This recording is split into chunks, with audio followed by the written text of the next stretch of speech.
Assalamualaikum warahmatullahi wabarakatuh. Jumpa lagi anak-anak dalam pelajaran Bahasa Indonesia. Sebelum pelajaran kita mulai, marilah kita awali pelajaran pada pagi hari ini dengan bacaan basmalah. Bismillahirrahmanirrahim. Ya, terima kasih. Bagaimana kabarnya? Semoga kalian semuanya dan beserta keluarga diberikan oleh Allah kesehatan dan tetap semangat untuk menjalani atau pembelajaran pada pagi hari ini sampai nanti siang. Nah, saat ini kita akan belajar tentang menceritakan kembali tentang teks cerita fantasi. Masih tetap teks cerita fantasi ya.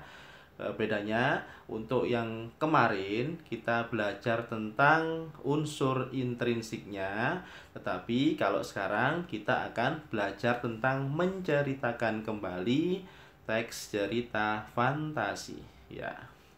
Sebelum kita beranjak ke menceritakan kembali teks cerita fantasi, kita akan bahas ya, latihan soal yang sudah kalian kerjakan kemarin, yang ada di buku pena.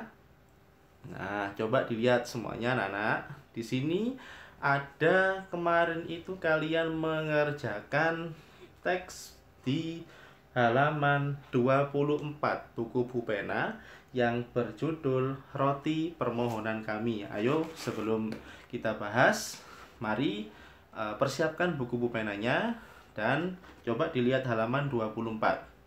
Di situ kemarin ada tema, ada tokoh, ada latar, ada alur, ada sudut pandang, ada amanat. Ya, saya ucapkan terima kasih yang sudah mengerjakan latihan tersebut. Ada tema sampai amanat sudah ada yang benar semua, saya lihat.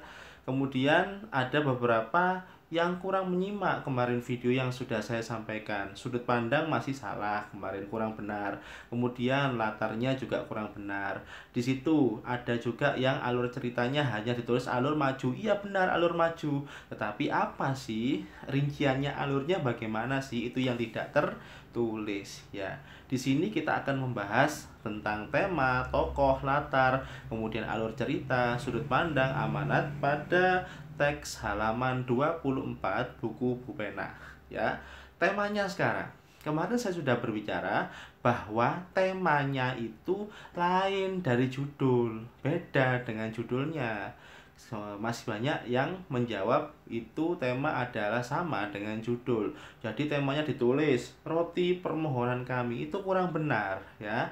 Yang benar bagaimana Ustadz? Yang benar adalah imajinasi atau bisa juga fantasi, itu temanya.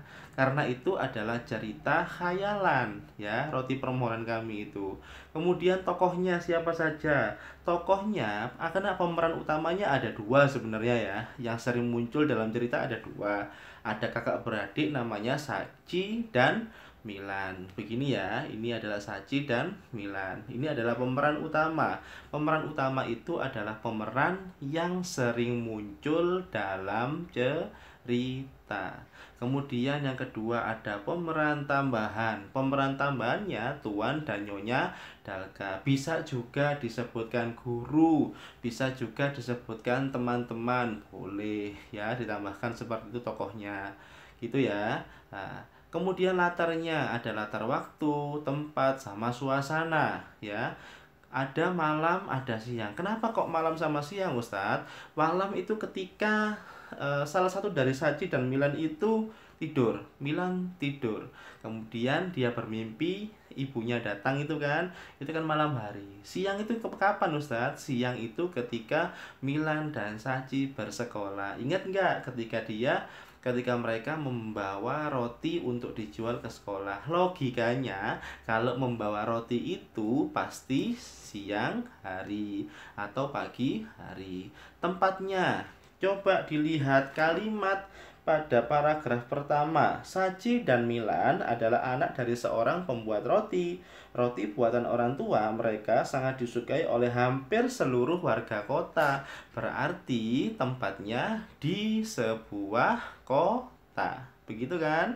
Nah, ada lagi ketika mereka bepergian ke sekolah, berarti tempatnya di sekolah. Yang ketiga tempatnya itu toko ya, bukan took ya, toko roti ketika dia mulai berjualan kembali. begitu tempatnya. Kalau dijawab satu, boleh Ustadz, boleh saja. Karena memang benar, misalkan satunya jawabannya satu di sebuah kota saja nggak apa-apa. Tapi yang paling benar itu ketika semua tempat disebutkan. Selanjutnya, ada suasana mengharukan. Apa itu mengharukan?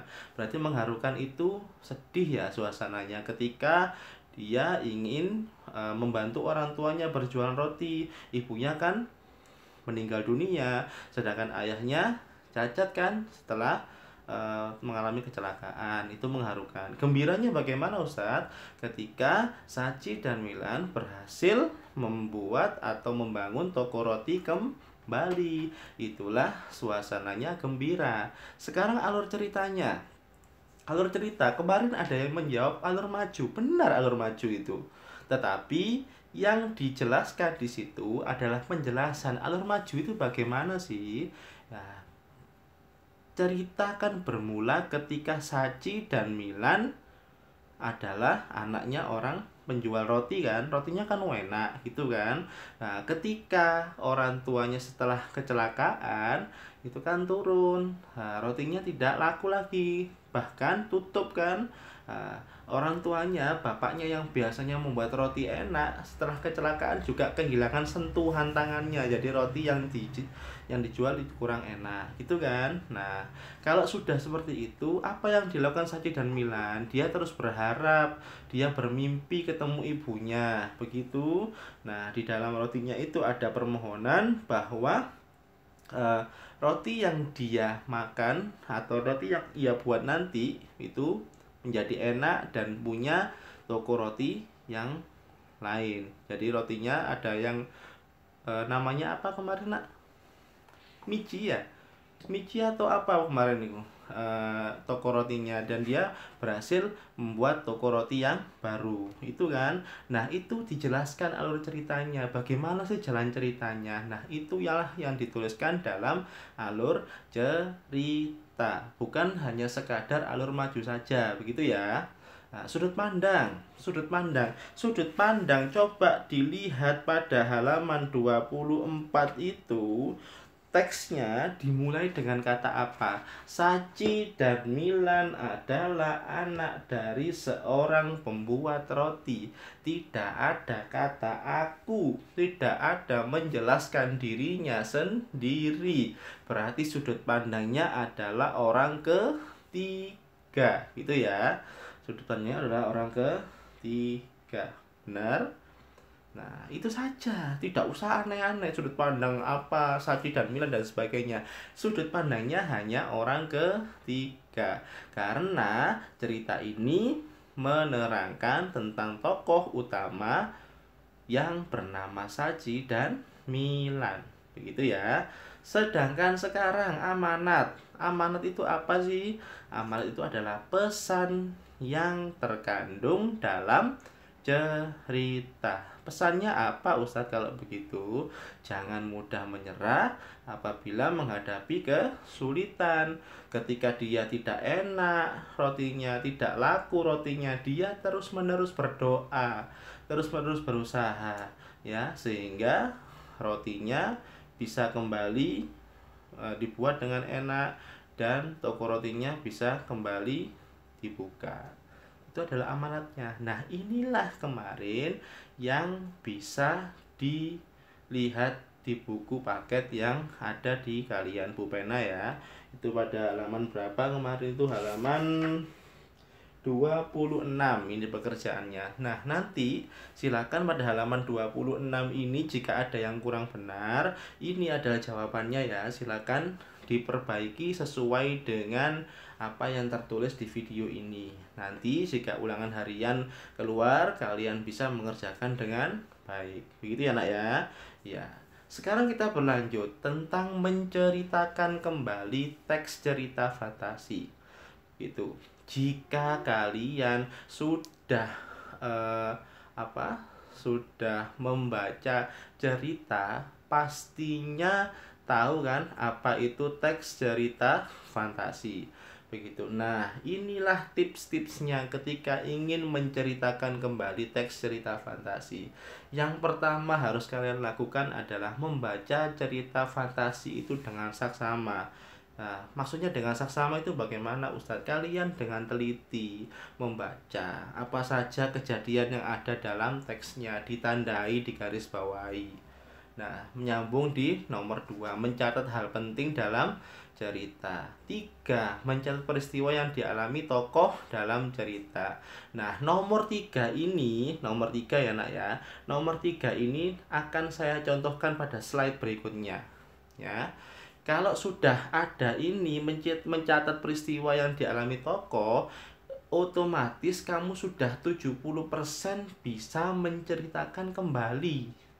Nah, setelah mencatat peristiwa itu, ada beberapa poin-poinnya, langsung dikembangkan hal-hal ini ya, yang telah dicatat dengan bahasa sendiri. Ini hal-halnya, bukan ya, mohon maaf itu salah tulis. Mengembangkan hal-hal yang telah dicatat dengan bahasa sendiri.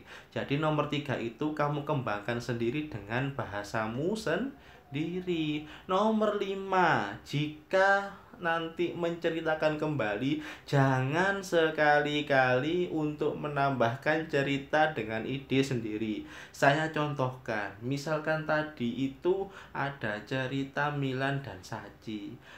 Terus kemudian ada bapak dan ibunya. Dia tidak memiliki anak lagi, anaknya hanya 2. Nah, kamu menceritakan kembali teks itu, kamu tambahin anaknya 1 lagi, Milan, Sachi, Anita, misalnya. Jangan, tidak boleh, hanya 2. Kalau tokohnya 2 ya 2 saja. Tidak boleh menceritakan kembali itu nanti menambahkan tokoh. Begitu nak ya.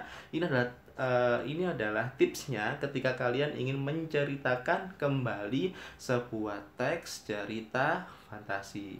Nah, coba dilihat sekarang. Nomor 3 itu bagaimana sih, Ustadz? Nah, nomor 3, mencatat peristiwa itu seperti ini, nak. Nah, saya contohkan. Nah, ini adalah beberapa hal penting yang ada di yang kemarin Agil itu ya. Agil itu coba sekarang dilihat pada halaman berapa kemarin yang Agil itu portal Purbakala, nak? Pada halaman 20 yang portal Purbakala. Ini adalah hal-hal penting yang harus dicatat. 1 sampai 13. Ada 13 poin penting yang harus dicatat ketika ingin menceritakan kembali. Jika sudah ketemu ini 13 poin, kamu bisa menggabungkan langsung atau kamu bisa menambahkan dengan bahasamu sendiri. Terserah kamu bahasanya, pokoknya itu bahasa sopan, bahasa Indonesia, tidak melebih-lebihkan cerita yang ada. Misalkan 1, Agil adalah seorang remaja yang suka bertualang. Kali ini petualangannya di Pulau Lombok. Bener ya, pada halaman 20 itu petualangannya di Pulau Lombok. Iya, kalau begitu tulis nomor 1, Lombok itu. Nah, seperti ini. Nah, jangan diubah. Kali ini petualangan di Pulau Jawa. Bukan begitu. Karena bacaannya ada di Pulau Lombok. Ia berjalan-jalan di sekitar pulau. Ia berjalan ke arah tebing di pinggir pantai. Begitu kan ceritanya. Nah, jangan diubah juga. Ia berjalan-jalan di sekitar hutan. Jangan. Tidak sesuai dengan teks yang ada. Jika sudah ketemu poin-poin penting ini yang ada di teks, silakan digabung menjadi sebuah tulisan. Menceritakan kembali. Boleh menjadi paragraf, boleh menjadi tidak menjadi paragraf, hanya 1 paragraf panjang dari awal sampai akhir juga boleh. Itu namanya menceritakan kembali. Begitu ya, nak ya. Nah, sekarang tugasnya apa, Ustadz? Nah, tugas kalian seperti ini, nak. Nah, ini tugas ketiga ya. Jadi tugas ketiga teks cerita fantasi. Nanti tugasnya ada di Google Classroom. Kemudian, satu, baca dengan seksama cerita fantasi berjudul Roti Permohonan Kami pada Bu Pena halaman 24 sama 26. Yang tadi tokohnya Miranda Saji itu loh, ya kan?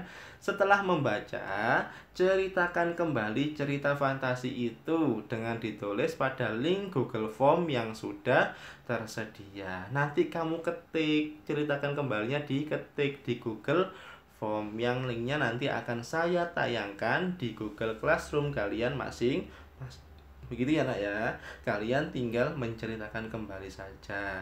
Jangan lupa sebelum menuliskan di Google Form itu, kamu tuliskan dulu di oret-oretan. Buat poin-poin seperti ini ya. Buat poin-poin seperti ini. Setelah ketemu poin-poinnya, baru kamu tuliskan di mana? Di Google Form ini. Baru dikirim ke saya. Kalau sudah terkirim, tidak usah difoto, tidak usah di screenshot, dimasukkan Google Classroom, tidak usah. Kalau sudah terkirim di Google Form, sudah masuk otomatis. Begitu nak? Bisa diterima ya. Seperti biasa, kalau nanti ada yang kurang jelas silakan WA ya. Dan kalau WhatsApp, tolong sebutkan nama, sebutkan kelas berapa. Jangan langsung bertanya begitu, Pak ini lah gitu ya. Perkenalkan diri kalian dengan baik ketika berkomunikasi dengan guru, siapapun gurunya. Begitu nak?